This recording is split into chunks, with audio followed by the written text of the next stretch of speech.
Assalamualaikum warahmatullahi wabarakatuh.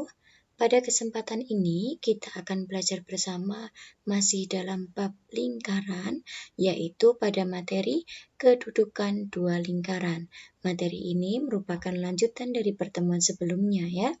Nah, adapun untuk kompetensi dasarnya masih sama, 3.3 dan 4.3 mengenai lingkaran.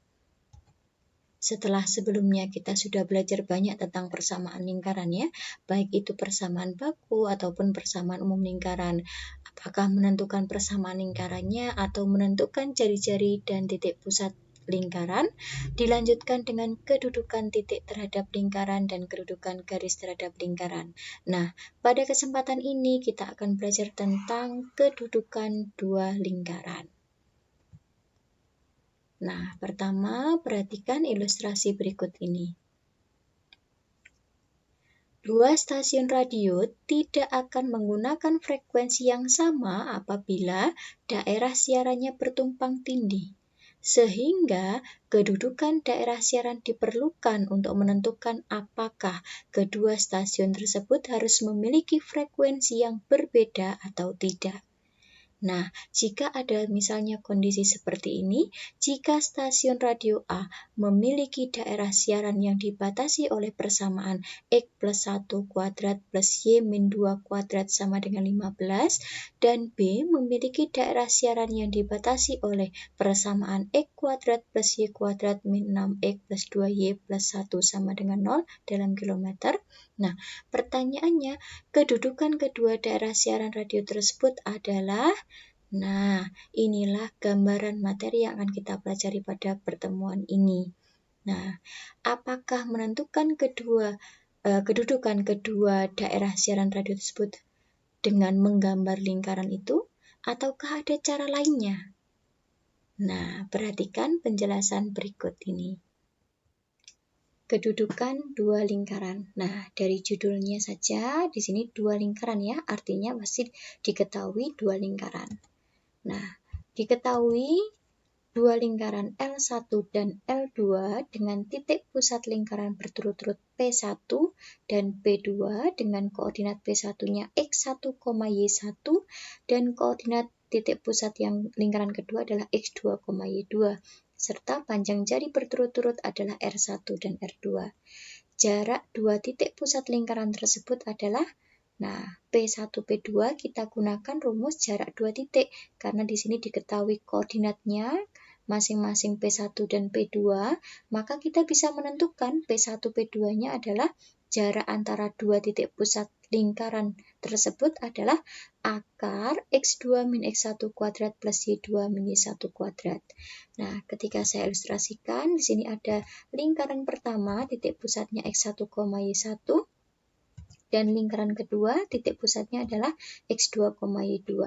Maka jarak dua titik pusat itu adalah ini. Nah, pertanyaannya, ketika diketahui dua lingkaran, bagaimana kemungkinan kedudukan kedua lingkaran tersebut? Nah, coba dipikirkan. Kira-kira kemungkinannya bagaimana saja ketika ada dua lingkaran? Nah, kita mulai. Kemungkinan yang pertama apa? Nah, bisa jadi lingkaran yang pertama bisa seperti ini, lingkaran yang kedua seperti ini. Nah, titik pusatnya sama-sama letaknya di sini. Nah, artinya apa? Dua lingkaran ini adalah sepusat atau pusatnya sama. Nah, kapan dikatakan pusatnya sama? Nah, ketika tadi jarak, kita bisa menentukan jarak dua titik pusat ini ya. Nah, karena letaknya saja sama, maka jarak dua titik pusat ini sama dengan, nah, ketika kalian mendapatkan jarak kedua titik pusatnya sama dengan 0, maka kesimpulannya adalah kedua lingkaran itu sepusat.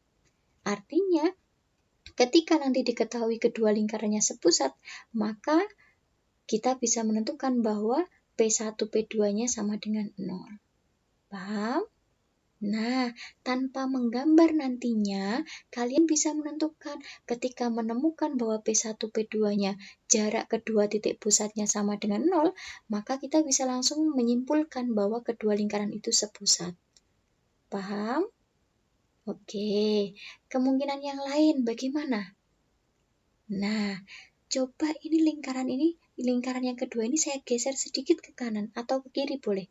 Nah, misalkan di sini saya geser ke kanan, maka lingkaran yang kedua menjadi seperti ini.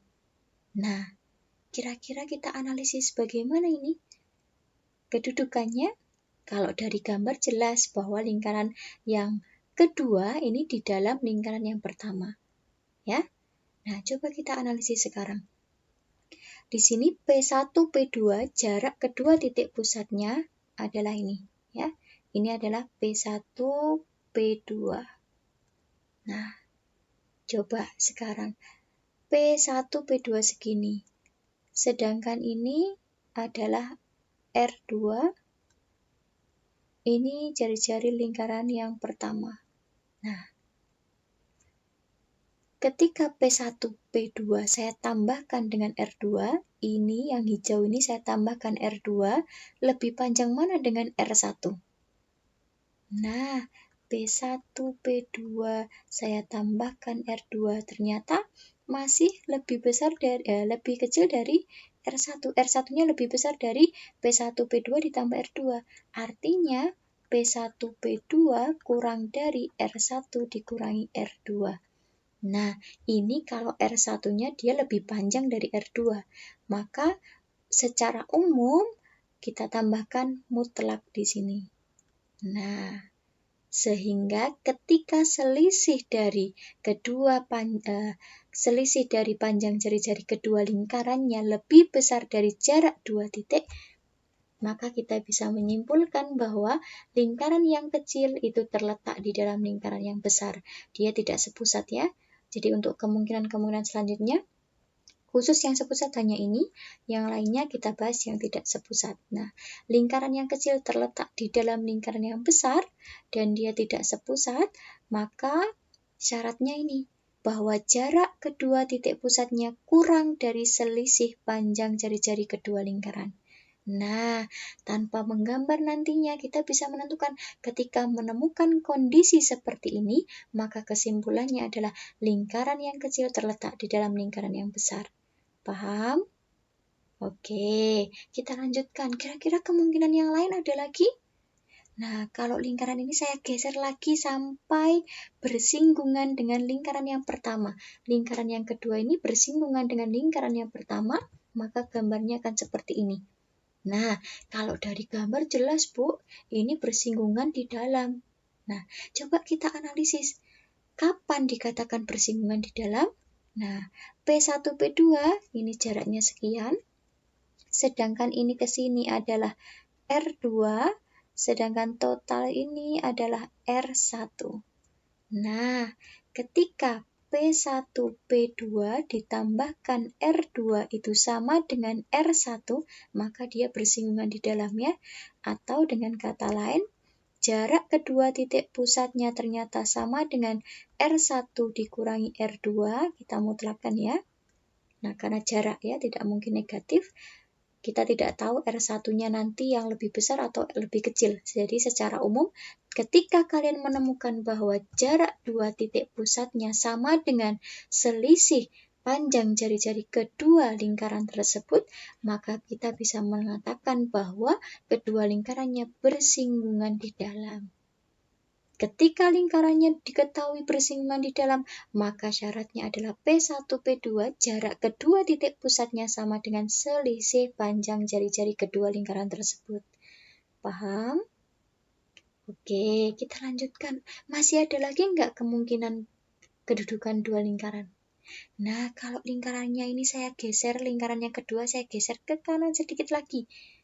Nah, artinya akan menghasilkan seperti ini. Nah, dia kalau dari gambar jelas, Bu, dia berpotongan kedua lingkaran itu.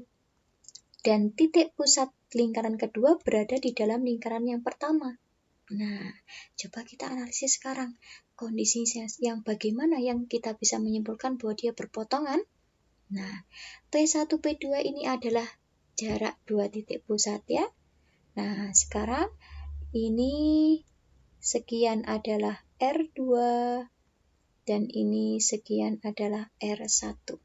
Nah, coba bandingkan jarak dua titik pusatnya dengan R1 lebih panjang mana? Ini P1, P2 sekian, R1-nya sekian. Nah, lebih panjang mana? Nah, lebih panjang R1 ya. Nah, ketika R1-nya lebih panjang dari jarak kedua titik pusatnya, dan coba bandingkan, kalau saya selisihkan sekarang, R1 saya kurangi dengan R2, lebih panjang mana dengan jarak kedua titik pusat? Nah, lebih panjang jarak kedua titik pusat. Kenapa? R1 saya kurangi dengan R2, berarti kan jarak ini ke sini dan ini ke sini. Ya. Sedangkan jarak kedua titik pusat ini adalah sama-sama ini ke sini ditambah R2. Sedangkan tadi hasil dari R1 dikurangi R2 itu jarak ini sama kecil ini, tidak sampai R2. R2 kan ini sampai sini ya. Nah, artinya P1, P2 itu lebih panjang dari R1 dikurangi R2. Saya mutlakkan di sini. Nah, artinya ketika kita mendapatkan bahwa jarak kedua titik pusatnya itu lebih besar dari selisih panjang jari-jari kedua lingkaran dan kurang dari jari-jari lingkaran pertama, maka dikatakan dia berpotongan dan titik pusatnya lingkaran kedua itu berada di dalam lingkaran yang pertama. Nah, coba ini saya geser lagi. Saya geser keluar lagi sampai titik pusatnya berada di luar lingkaran pertama. Nah, masih berpotongan ya. Nah, coba kita analisis sekarang. P1, P2-nya itu adalah jarak kedua titik pusat ini, ya. Sedangkan ini sekian adalah R1, ini sekian adalah R2. Nah, coba bandingkan sekarang. R1 dengan panjang jarak kedua titik pusatnya lebih panjang mana sekarang? Nah, R1-nya ternyata lebih kecil dari P1, P2. Dan coba bandingkan ketika saya jumlahkan. R1 ditambah R2 itu lebih panjang mana dengan jarak kedua titik pusat? Nah, ini kalau saya tambahkan lagi ke sini, ini R2, maka lebih panjang ya. Ini kan bisa double ya, miliknya R1 dengan miliknya R2. Nah, berarti jarak kedua titik pusatnya dia kurang dari R1 ditambah R2. Ini juga dia berpotongan, tapi titik pusatnya dia berada di luar lingkaran. Yang pertama. Paham? Nah, kalau ini saya gabungkan, P1, P2-nya lebih besar dari mutlak R1 min R2 kurang dari R1, sedangkan R1 sendiri itu kurang dari P1, P2 kurang dari R1 ditambah R2. Nah, maka kesimpulannya apa? Kita bisa menarik kesimpulan bahwa ketika jarak kedua titik pusatnya lebih besar dari selisih panjang jari-jari kedua lingkaran dan kurang dari jumlah dari panjang jari-jari kedua lingkaran, maka kedua lingkaran itu berpotongan. Nah, syaratnya ini sehingga bisa dikatakan bahwa kedua lingkaran itu berpotongan. Paham? Oke, kemungkinan yang lain ada lagi tidak? Nah, kita geser lagi lingkaran yang kedua ini, geser ke kanan lagi sampai menjadi seperti ini. Nah, kalau dari gambar jelas bahwa lingkaran pertama dan lingkaran kedua dia saling bersinggungan di luar. Kalau yang awal tadi bersinggungan di dalam ya. Nah, sekarang bersinggungan di luar. Kita analisis sekarang. P1, P2 ini adalah sekian. Itu adalah jarak kedua titik pusat. Ini ke sini adalah R1. Ini ke sini adalah R2. Nah, apa yang kalian dapatkan di sini? Kalau R1 saya jumlahkan dengan R2 ternyata sama dengan jarak kedua titik pusat ini, maka dikatakan dia bersinggungan di luar. Nah, kita punya syarat seperti ini. Nah, ketika nanti kalian mendapatkan, oh ternyata jarak kedua titik pusatnya itu sama dengan panjang jari-jari keduanya kita jumlahkan, itu sama. Maka kesimpulan yang kita dapatkan adalah kedua lingkaran itu bersinggungan di luar. Nah, tanpa menggambar, kalau kita jumlahkan ternyata sama dengan jarak kedua titik pusatnya, kita langsung bisa menyimpulkan bahwa kedua lingkaran itu bersinggungan di luar. Oke, ada lagi? Nah, kalau lingkarannya bergeser lagi ke kanan misalkan seperti ini, artinya dia saling lepas, tidak berpotongan. kapan dikatakan dia saling lepas? Nah, P1, P2 ini adalah jarak kedua titik pusat, ini adalah R1, ini adalah R2. Nah, coba bandingkan, kalau R1 saya jumlahkan dengan R2, lebih panjang mana dengan jarak kedua titik pusat? Nah, ketika kalian mendapatkan bahwa P1, P2 itu lebih besar dari R1 ditambah R2, maka kita bisa menyimpulkan bahwa kedua lingkaran itu tidak berpotongan atau saling lepas. Ketika nanti kalian hitung, jarak kedua titik pusatnya lebih besar dari jumlah panjang jari-jari kedua lingkaran itu, kita bisa langsung menyimpulkan bahwa kedua lingkaran itu saling lepas. Nah, itulah kemungkinan-kemungkinan kedudukan dua lingkaran. Paham? Oke. Nah, secara ringkas kita bisa tulis seperti ini. Nah, ini ringkasan dari kondisi-kondisi tadi, ya. Kapan dikatakan sepusat, kapan dikatakan terletak di dalam, bersinggungan di dalam, berpotongan, bersinggungan di luar, dan saling lepas.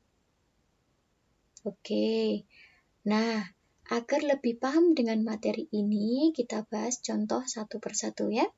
Nah, perhatikan contoh berikut ini.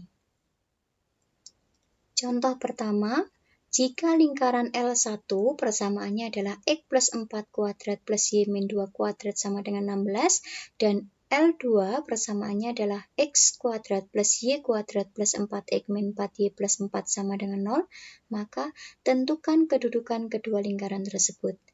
Nah, dari yang sudah kita dapatkan sebelumnya, untuk menentukan kedudukan kedua lingkaran ada 5 langkah yang harus kita tentukan. Ada 5 yang kita butuhkan, yaitu panjang jari-jari pertama, panjang jari-jari lingkaran kedua, titik pusat lingkaran pertama, titik pusat lingkaran kedua, dan jarak kedua titik pusat. Itu kita bandingkan yang mana yang memenuhi syarat-syarat tadi, maka itulah kita bisa menentukan kedudukannya tanpa menggambar, ya. Nah, sekarang coba L1. Sekarang R1-nya berapa? R1 sama dengan ini, ya, akar 16 adalah 4. R2, nah, bagaimana menentukan R2? Masih ingat? R itu adalah ketika diketahui X kuadrat plus Y kuadrat plus AX plus BY plus C sama dengan 0, maka R adalah akar 1/4 A kuadrat ditambah 1/4 B kuadrat dikurangi C.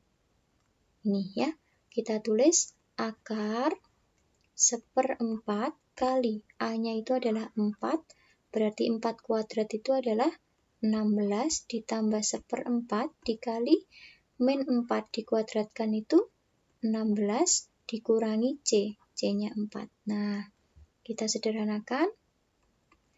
Ini 16 bagi 4, 4. 16 bagi 4, 4. 4 tambah 4, 8, kurangi 4. Berarti akar 4 adalah 2. Nah, sekarang titik pusat yang pertama adalah min 4,2, sedangkan titik pusat yang kedua adalah min setengah A, min setengah B, ya. Titik pusatnya min setengah A, min setengah B. Nah, sehingga min setengah dikali 4, min setengah dikali min 4. Nah, sama dengan min 2,2. Kita cari jarak kedua titik pusat ini adalah akar min 2 dikurangi min 4 kuadrat ditambah 2 dikurangi 2 kuadrat. Nah, min 2 min 4 berarti 2 kuadrat 4 diakarkan berarti 2. Nah, sekarang kita cari R1-nya 4, R2-nya 2, jarak kedua titik pusatnya adalah 2. Nah, ini R2 kalau saya tambahkan dengan jarak kedua titik pusat ternyata 4. Nah, selisih dari ternyata kita dapatkan selisih dari R1 dikurangi R2 itu sama dengan P1 P2. Syarat apa tadi ini? Tadi 4 dikurangi 2 itu sama dengan 2, ya. Nah, syarat apa ini? Nah, dari ini kita dapatkan bahwa kesimpulannya kedua lingkaran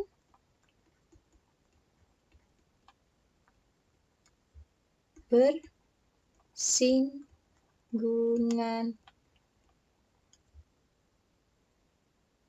Di mana? Di dalam. Nah, ini kalau kita menganalisis dari panjang jari-jari dan jarak kedua titik pusat ya. Nah, kita lihat gambarnya di sini. Untuk lingkaran pertama, titik pusatnya min 4,2, yang ini ya.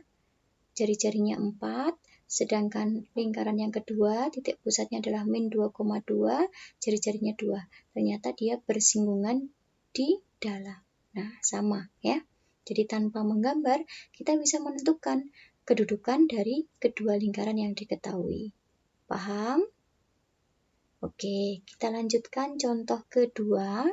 Contoh kedua, jika lingkaran L1 persamanya adalah X kuadrat plus Y kuadrat min 8X min 9 sama dengan 0, dan persamaan lingkaran kedua adalah X kuadrat plus Y kuadrat min 4Y min 1 sama dengan 0, keduanya berpotongan, tentukan titik potongnya. Nah, di sini sudah diketahui keduanya berpotongan ya. Nah, kita diminta untuk menentukan titik potongnya. Misalkan tidak diketahui keduanya berpotongan, berarti ya sama dengan sebelumnya kita harus menentukan kedudukannya terlebih dahulu. Nah, karena ini sudah diketahui bahwa keduanya berpotongan, kita langsung saja untuk menentukan titik potongnya. Bagaimana caranya? Nah, tujuan kita mencari XY-nya di sini. X kuadrat plus Y kuadrat min 8X min 9 sama dengan 0. Lingkaran yang kedua adalah X kuadrat plus Y kuadrat min 4Y min 1 sama dengan 0. Ketika dua persamaan ini saya kurangkan, maka tinggal min 8X min 4Y dikurangi, 0 dikurangi min 4Y, berarti plus 4Y, min 9 dikurangi min 1, berarti min 8, sama dengan 0. Ya. Nah, berarti 4Y sama dengan 8X plus 8. Kita bagi kedua ruas bagi 4, berarti 2X plus 2. Nah, kita masukkan ke salah satu persamaan di sini. Saya masukkan ke persamaan pertama, maka kita dapatkan X kuadrat plus Y kuadrat min 8X min 9 sama dengan 0. X kuadrat plus Y-nya adalah 2X plus 2 kuadrat min 8X min 9 sama dengan 0. Ketika ini saya jabarkan, maka akan menjadi X kuadrat plus 4X kuadrat plus 8X plus 4 min 8X min 9 sama dengan 0. Kita sederhanakan, X kuadrat plus 4X kuadrat 5X kuadrat, 8X kurangi 8X berarti 0, 4 kurangi 9 min 5 sama dengan 0. Berarti 5X kuadrat sama dengan 5, X kuadrat sama dengan 1. Sehingga X sama dengan plus minus 1. Nah, kita cari ketika X-nya 1, maka Y-nya adalah 2, 2X plus 2 ya, 2 kali 1 plus 2, berarti 4. Ketika X-nya min 1, maka Y-nya adalah berapa ini? Min 1 kali 2 ditambah 2, berarti 0. Nah, sehingga kita dapatkan titik potongnya adalah berapa saja tadi? 1,4 dan min 1,0.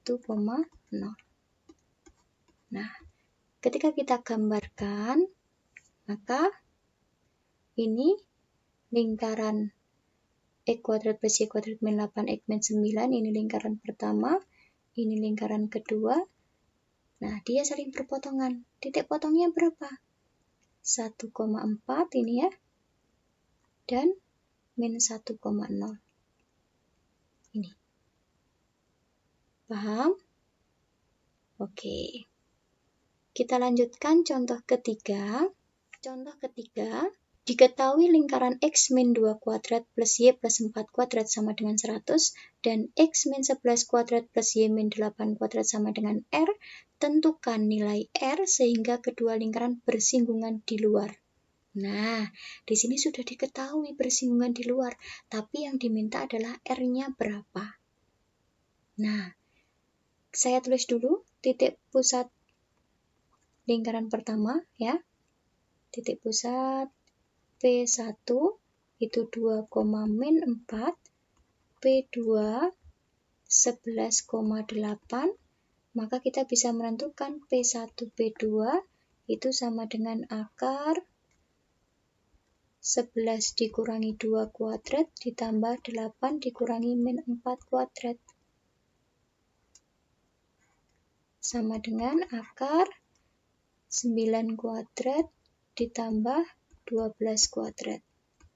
Nah, sebenarnya dengan menggunakan triple Pythagoras, 9, 12 pasti sudah tahu pasangannya 15 ya.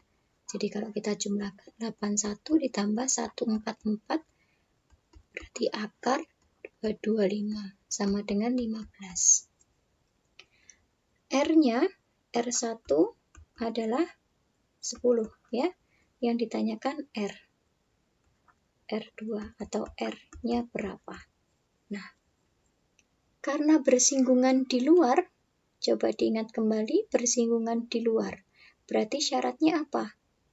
Nah, ketika bersinggungan di luar, maka P1 P1 P2 itu sama dengan R1 ditambah R2. Nah, P1 P2-nya adalah 15, R1-nya adalah 10, R2-nya R. Maka R-nya adalah 5. Nah, jadi ketemu lingkarannya, jari-jarinya adalah R-nya 5 ketika dia bersinggungan di luar. Nah, ketika digambar, ini lingkaran yang pertama, ini lingkaran yang kedua. Titik pusatnya 2, min 4 ya. Ini titik pusatnya 11,8. Nah, ternyata jari-jarinya adalah 5. Paham? Oke. Nah, kita sudah selesai memahami materi pertemuan ini. Nah, sekarang coba kerjakan atau selesaikan permasalahan di awal tadi ya. Nah, selanjutnya kerjakan latihan 4 di modul kalian.